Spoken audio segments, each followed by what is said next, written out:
बहुत सी विधियां हैं, लेकिन सब विधियां सबके लिए आपके अनुकूल क्या है, आपके चित्त की कैसी स्थिति है, वो आप सबसे बेहतर जानते हैं। उद्देश्य है हमारा ध्यान के माध्यम से मन को शांत करना, एकाग्र करना। तो जहां भी आपका मन शांत हो सके, जिस भी विधि से, ये वेदांत में एक सूत्र आया है जहां मैंने चर्चा की थी आपसे कि वो कहते हैं ज्ञान से मुक्ति मानता है वेदांत, और ज्ञान को कहता है वो ध्यान से पैदा होता है। ध्यानाच्य सूत्र आया है, और ध्यान आसन में सिद्ध होता है। आसीनः संभवात, ये सूत्र आया है। बिना आसन के ध्यान सिद्ध नहीं होता। पहले आसन में बैठने का अभ्यास हो जाए तभी जाकर चित्त शांत हो सकता है, क्योंकि शरीर शांत होगा तो चित्त शांत होगा। शरीर में यदि व्यग्रता होगी तो मन में भी व्यग्रता होगी, मन में भी चंचलता होगी। इस आपको किस स्थिति में बैठकर आपका मन शांत हो सकता है, ये विशेष है आपके लिए। क्योंकि कई आपने सुना होगा, कुछ लोग कहते हैं कि प्रातः काल ध्यान करें तो बहुत अच्छा लगता है, कुछ कहें सायकाल ध्यान करना चाहिए, कुछ कहते हैं दोपहर में बड़ा अच्छा ध्यान लगता है, कुछ कहते हैं रात्रि में जब सब कुछ शांत हो जाता है। जो प्राणायाम के विषय में हठयोगियों ने बताया है कि 24 घंटे में 4 बार करें। कोई कहता है पूरब की ओर मुख करके ध्यान करने से, प्रातः काल में पूरब की ओर मुख करके करें तो ध्यान अच्छा लगता है। कोई कहता है सायकाल पश्चिम की ओर ध्यान करें तो अच्छा लगता है, रात्रि में यदि उत्तर की ओर मुख करके ध्यान करें तो अच्छा है। ये सारी बातें सही हैं, ये नहीं कहता मैं ये गलत है। इनकी अपनी अपनी उपयोगिता, इनके अपने अपने तर्क हैं। लेकिन वेदांत का एक सूत्र मुझे बड़ा अच्छा लगता है, वो कहते हैं यत्र एकाग्रता तत्रा विशेषात्। जहां भी जिस भी समय आपका मन आसानी से एकाग्र हो सके, आपके लिए वही विशेष है। कुछ व्यक्ति ऐसे होते हैं कहते हैं प्रातःकाल 4 बजे उठ के ध्यान करें, ये नियम सब पर लागू नहीं होता। एक व्यक्ति बैठा 4 बजे, उसको तो नींद आ रही है, वो कहां से ध्यान कर पाएगा? कुछ सोना नींद का ध्यान का नाम थोड़ा ही है। ध्यान तो अवेयरनेस है, जागरूकता है, लेकिन वो जागरूक रह ही नहीं पाता। वो बैठ भी जाता है किसी आसन में, सर्दी का मौसम है, रजाई लपेट लेता है, लेकिन फिर उसको नींद आ जाती है, फिर लेट जाता है।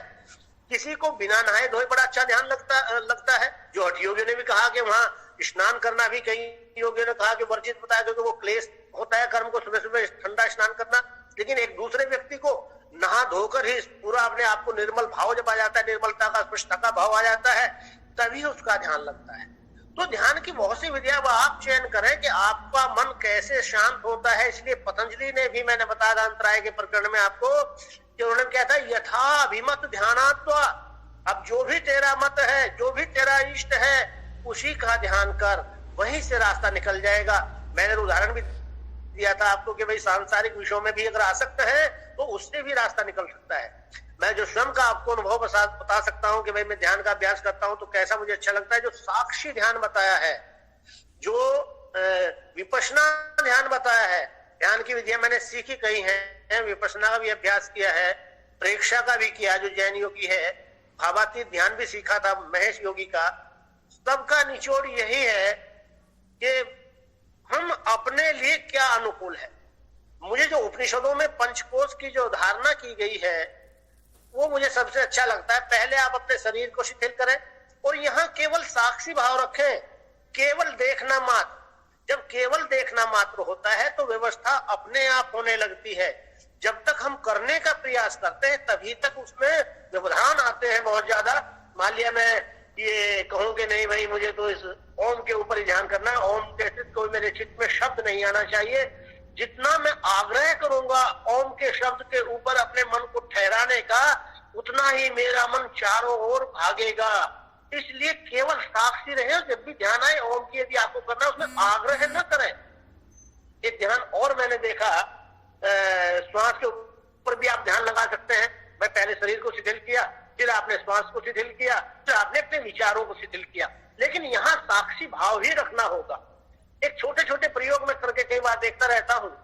मान लिया हम घर में ध्यान करने बैठते हैं प्रतिदिन, लेकिन बहुत से लोगों को मैंने देखा भी है और स्वयं भी कई बार अनुभव किया कि बैठे तो ध्यान के लिए, लेकिन दूसरे कमरे में बच्चा चिल्ला रहा है, रसोई में कोई गृहिणी पुत्र वधू या पत्नी कोई काम कर रही है, कोई बर्तन गिरा, कोई टीवी चल रहा है, कोई दूसरे कमरे में बैठे बातचीत कर रहे हैं, कोई बाहर कुत्ता भौंक रहा है, तो बीच बीच में व्यवधान आते रहते हैं। क्योंकि मेरा आग्रह है कि ध्यान में कोई भी व्यवधान ना आए और जिस विषय के ऊपर मैं ध्यान कर रहा हूं उसमें बाधा पैदा ना हो।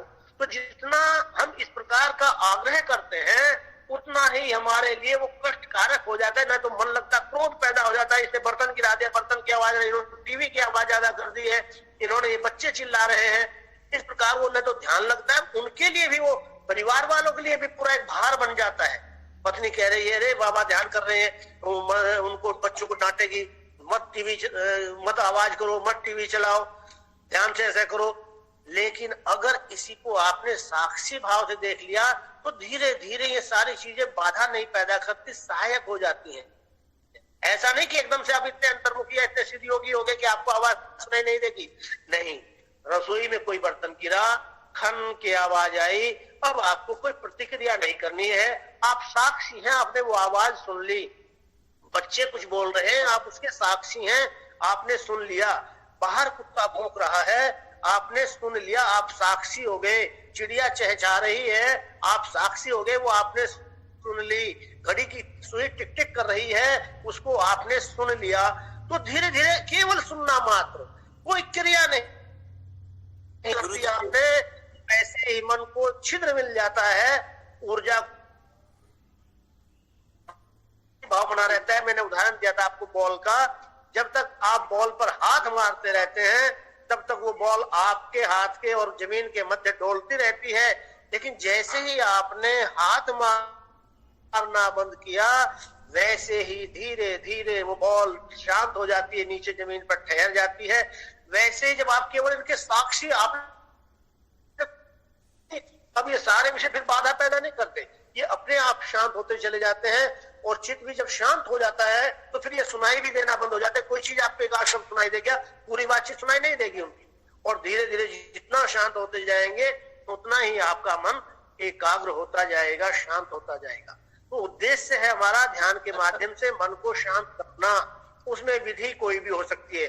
जब हम किसी एक विधि में आग्रह करते हैं कि ये विधि अच्छी है, ये विधि खराब है, कोई न अच्छी है न खराब है, सबकी उपयोगिता है। अब आपके लिए कौन सी उपयोगी है ये आपको चयन करना।